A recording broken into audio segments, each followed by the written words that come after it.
अस्सलाम वालेकुम रहमतुल्लाहि व बरकातुहू। डियर व्यूअर्स, आज की इस वीडियो में इंशाअल्लाह ताला गरीबों के पाए, सर्दियाँ भी आ रही हैं और सूप भी बनता है उनका।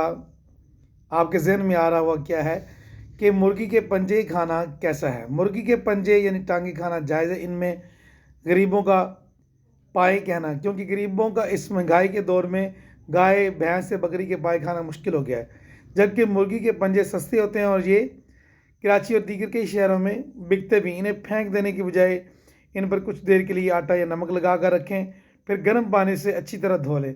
अब चाहें तो पूरे ही या फिर दो दो टुकड़े कर लें, तो इंशाल्लाह बेहतरीन रेसिपी। और ये छोटे पाए, इसका शोरबा सर्दियों में ख़ास तौर पर नान के साथ बड़े ज़बरदस्त तरीके से खाया जाता है। इसको पकाएं, इंजॉय करें। चूल्हे के ऊपर इसको जो है ना, उसकी जो स्किन होती है उसको भी और गर्म पानी के अंदर भी, दोनों तरीक़ों के साथ इसको आप कर सकते हैं। चैनल पर ये तो काइंडली